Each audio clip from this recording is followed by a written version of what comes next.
Yan!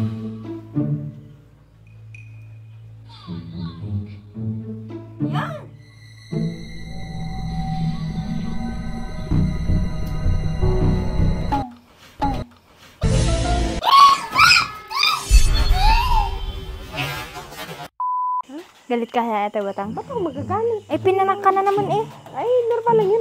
Nakabawi naman ako kanina. Gusto mo bumawi ako? Kita mo to? Ay, takot na takot siya dyan. Takot nga siya.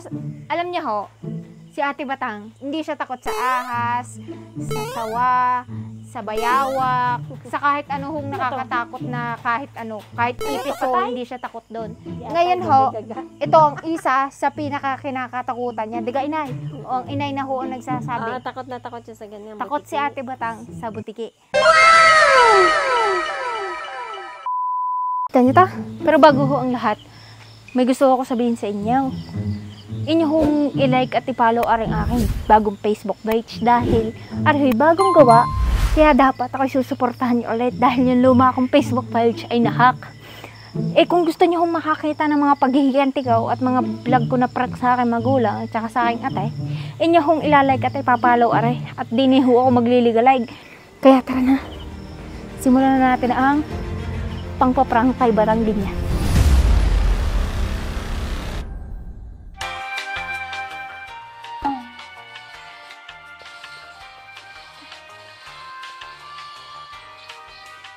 Ate Batang! Ang nga mama. Huwag ka mahuli!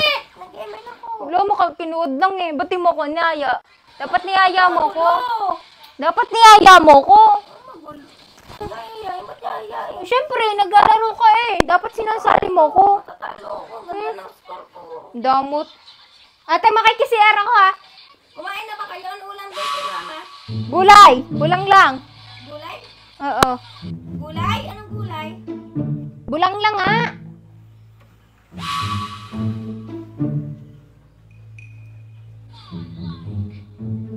Yan!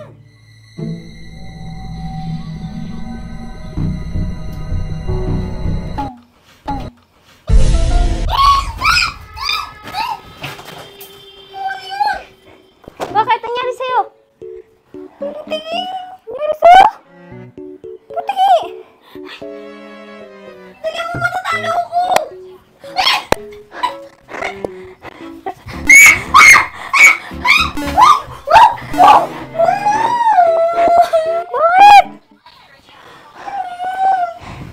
Ay, na mo!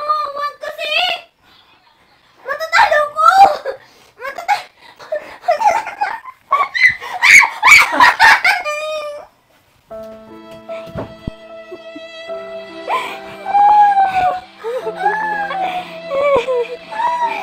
Ayan na! Ayan!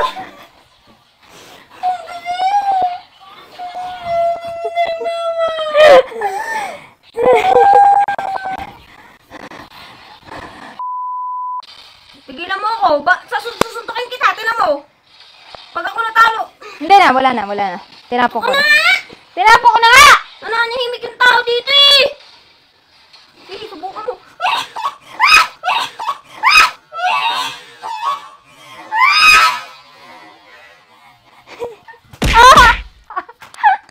Para kang tangi. Kawawa naman yung butiki. Ang galing mo nga.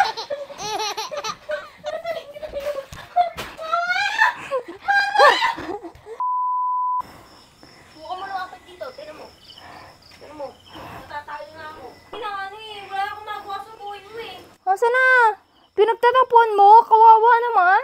Wala akong magawa sa buhay mo eh. Pag ikaw nagpa-prank, Mag-email ako. Matatalo na naman ako. Huwag ka nga. Sisipahin kita. Tignan mo. Oh. nawala na yung mga butiki ko. Nasa na?